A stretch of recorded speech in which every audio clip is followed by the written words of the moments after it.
Hi there beautiful souls, Avalon here, and I have with me some of the decks that I really connected with quite deeply throughout the course of this year of 2016. So these are some of my, sort of top decks for this year, the ones that have surprised me, the ones that I have connected with in a way that I never expected to connect with before, the ones that gave me phenomenal readings, just the whole shebang.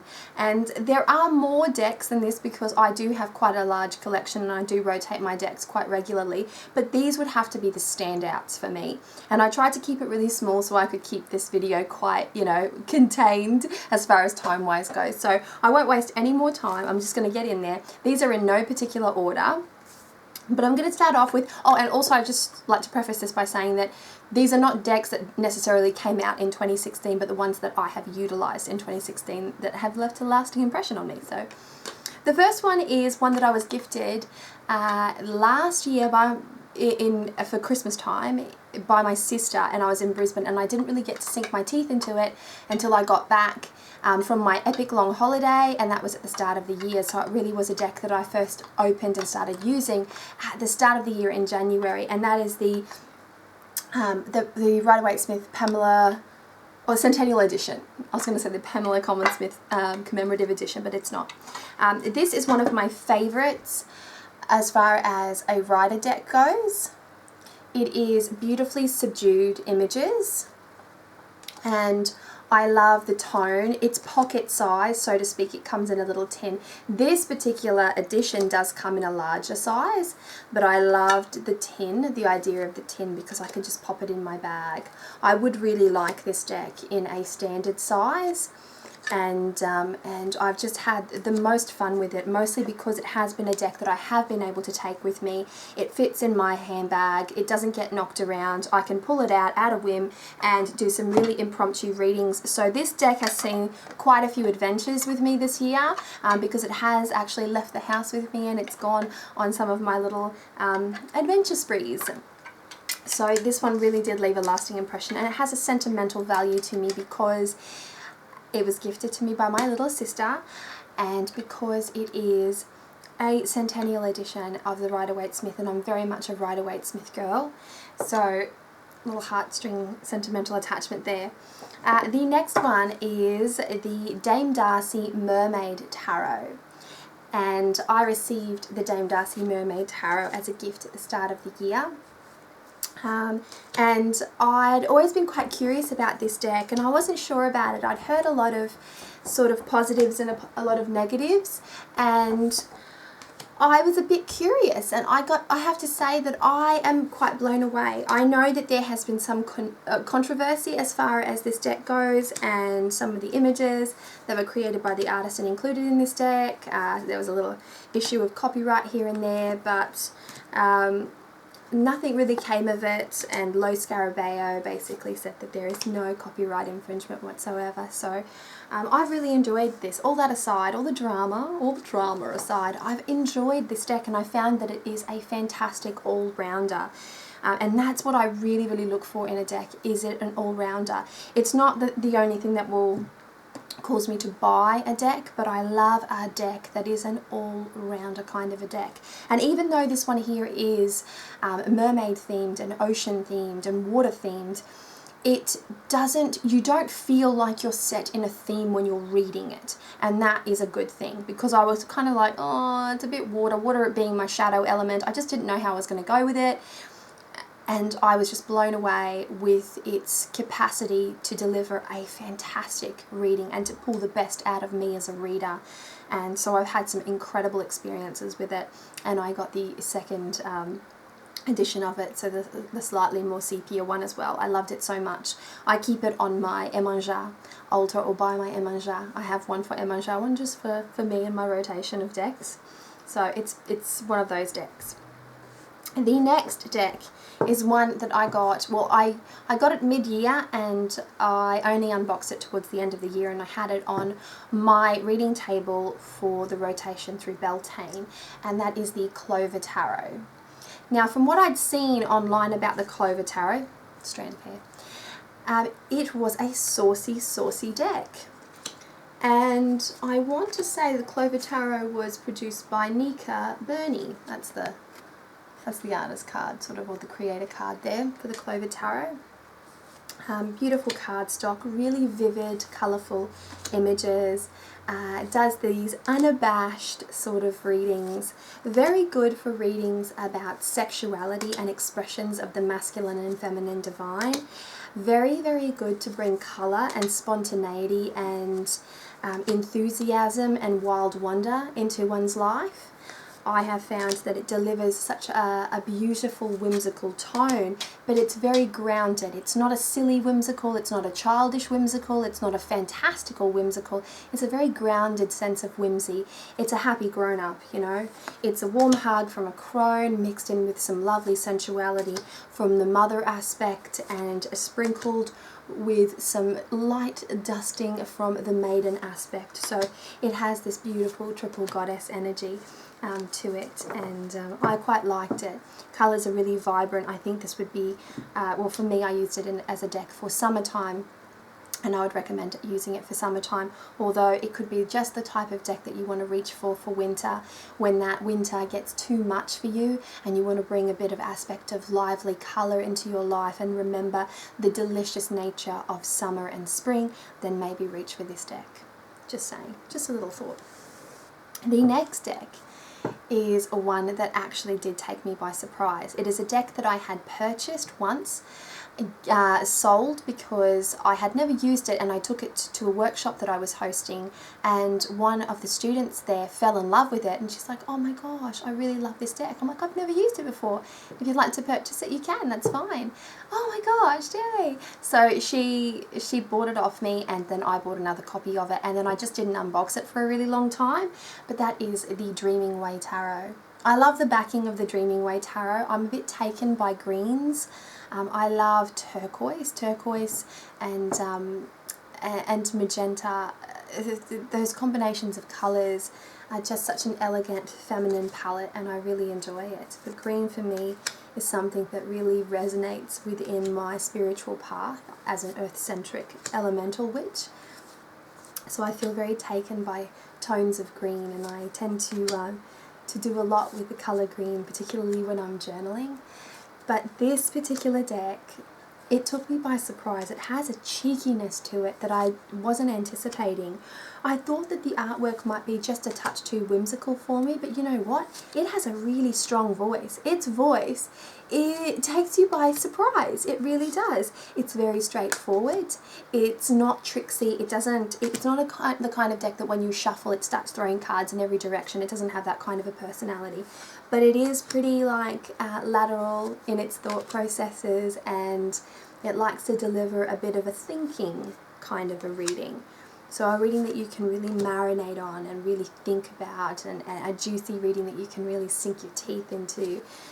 And by the end of it, you stop noticing the whimsy, and you just start noticing how interesting the voice is, and how it can bring things to light in a way that doesn't make you feel uncomfortable. I find there are certain decks that will just hit you with the truth straight up, and that might not be something that I am prepared for at that time. So if you're wanting to go there, I recommend the Dreaming Way Tarot. The Dreaming Way Tarot is by Rome Choi, illustrated by Quan Shina, and it's a US Games system deck. So this is the box, just in case you're wondering. I have it here. And the next deck is a self-published deck. Oh, I should probably mention this. You know, the Dame Darcy is a self-published deck. The Clover is a self-published deck, and this next one is a self-published deck as well. I saw this one online and in just photos, and before I knew the name of it, I'd already fallen in love with it.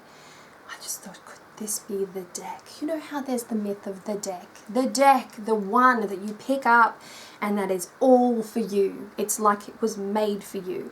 Well, I thought that this was that deck. Turns out it's not, but it is a gorgeous, gorgeous deck, and it's about one of the closest decks to being my ultimate, oh my gosh, deck, you know? And it's the Shimano.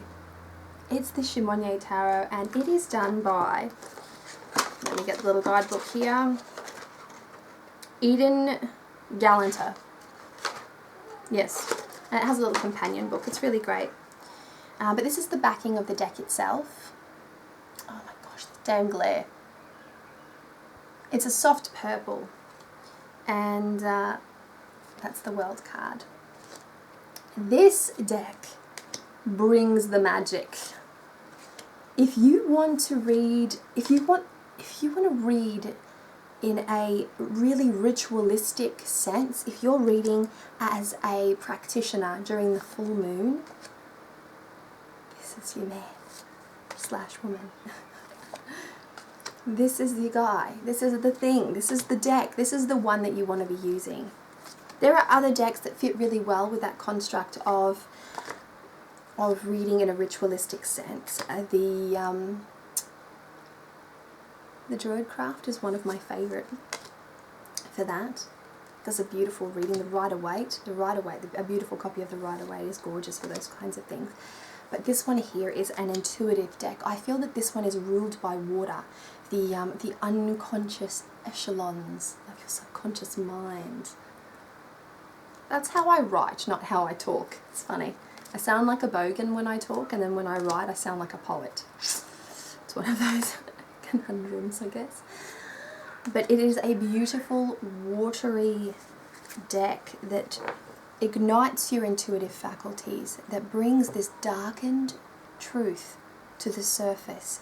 It is a great deck for shadow working. It is a great deck for magic, for the weaving of magic. I would suggest using this deck in companion to an oracle deck that also breathes that same element of magic, particularly to you, and obviously these are all my opinions and these are subjective, and this is what I've gleaned from working with these decks.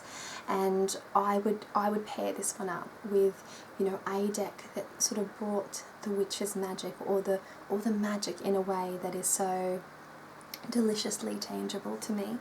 And that's how I would do my reading. I like to do layered readings, so I never use any less than 3 decks in a reading. That is my thing. 3 times 3, Maiden Mother Crone, the deck of 3, the presence of 3. I'm a big 3 person. But this is one of those decks that I would highly recommend for that gorgeous, I mean, it's so obscure. Look at some of these images. They're so obscure and they're so beautiful, and there's no rhyme or reason. There's no right or wrong with these images. It's a bit soul cards. It's a bit soulful and it's a bit soul cards.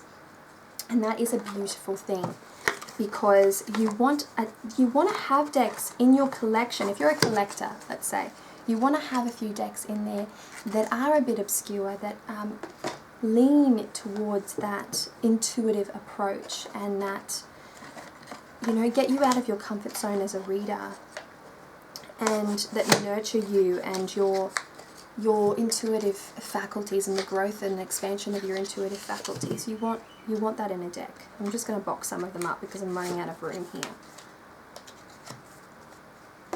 Okay, the next is a deck that I had dubbed my Victoria's Secret deck. Some of you will know which one I'm talking about already.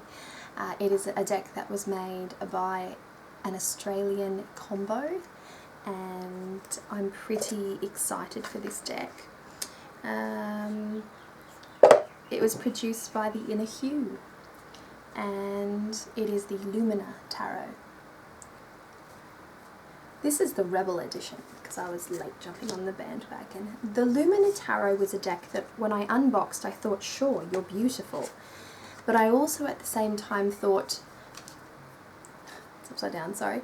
But I also at the same time thought, can I read with you? Are you too sexy? Because there's some sexy personalities in here.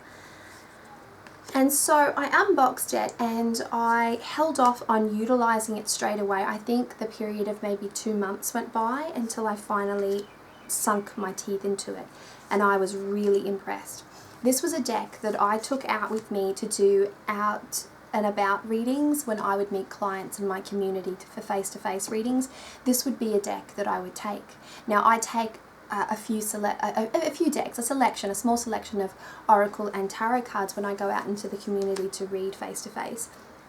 But and this deck was picked each and every time just from the cover alone. This This is the cover of the Lumina, by the way. Comes in a beautiful box. And I think this mandala wave or craze that's going on at the moment is really starting to ignite a little something special in people. Even individuals that are not necessarily, isn't that a beautiful card, that are not necessarily ultra spiritual, you know, or really interested in aspects of deep spirituality for that matter, they will still be drawn to this deck and they can get a hell of a reading out of it. It does a more psychological reading. There is room for intuition here, because I find that whenever a deck is heavy on animal presence, you will find this element of wild self, and it will ignite something primal in you, and it will give you a good reading because of that, because of that synergy. And so I've loved working with this deck, despite the fact that it is my Victoria's Secret deck, and I really wish that they had diversified with their bodies, basically. And but I'm happy with it, and each to their own.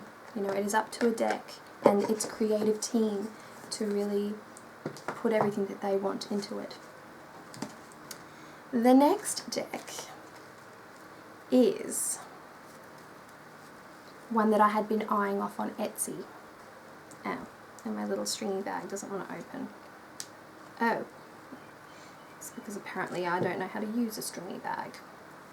Fabulous. Okay. So this is the beautiful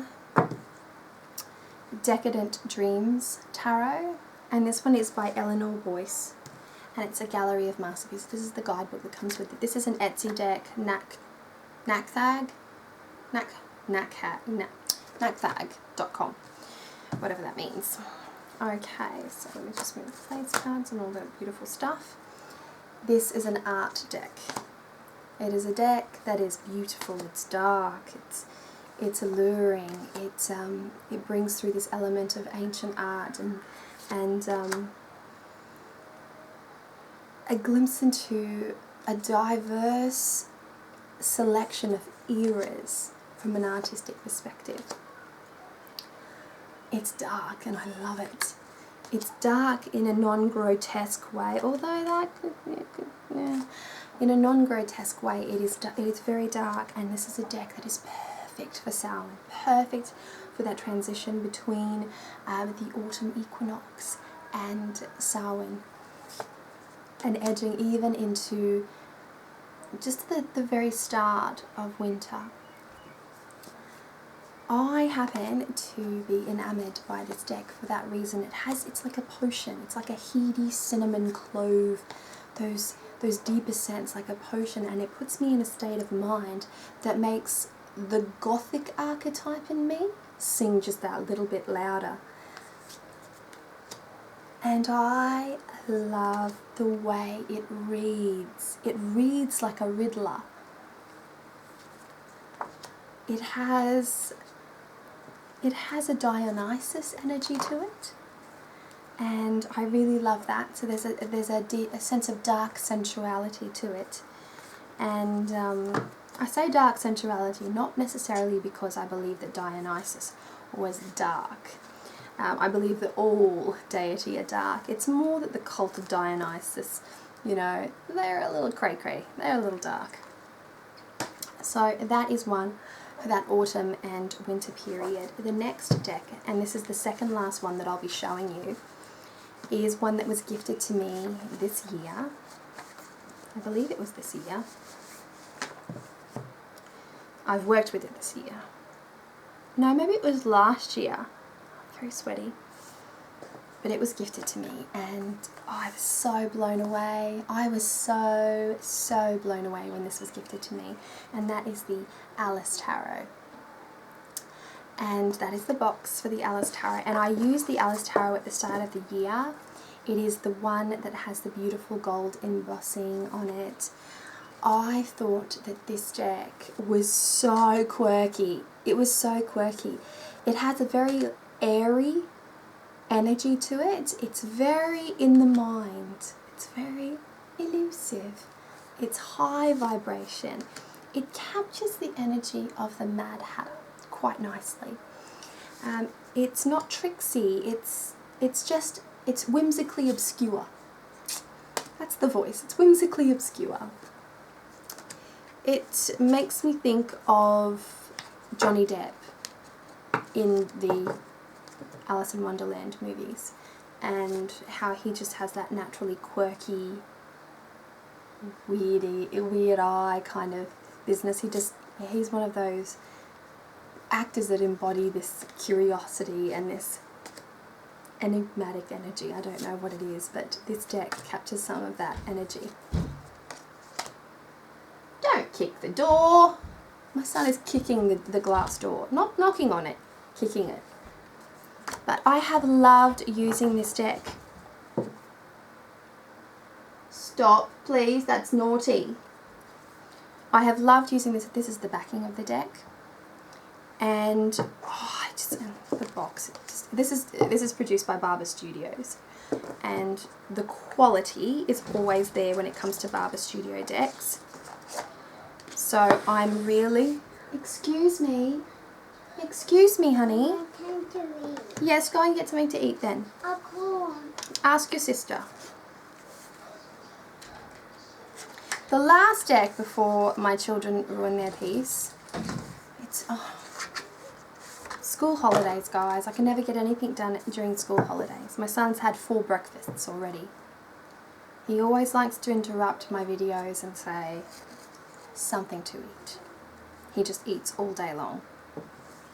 He just had 4 rice crackers with Vegemite, those big rice wheels with Vegemite, 1 muesli bar and an apple, and that is only in the last half an hour. And he's hungry enough to knock and kick on the door. Okay, so I didn't even introduce this one. This one is the Journey to Egypt Tarot. This deck was at the top of my wish list for years. And then that lovely Krishna Priya gifted this deck to me, and I cried. Real tears. Real tears. Like it's very similar to my reaction to the Alice Tarot. I get very emotional about things like this, and I had coveted this deck for the longest time. Now, let me just say ahead of time here that I am not a fan of Egypt as many are. I find the mythology very beautiful. I find the culture very beautiful. I find the ancient history there astounding. I have some books on Egypt. Okay, yes, have it. And I find it to be a very...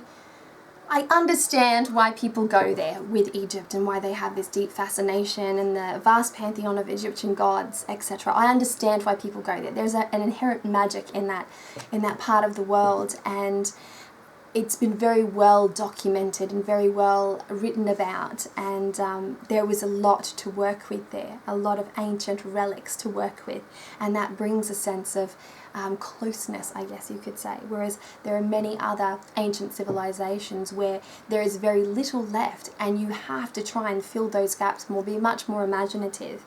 But this is The Journey to Egypt. It is by Julie Kuchia Watts.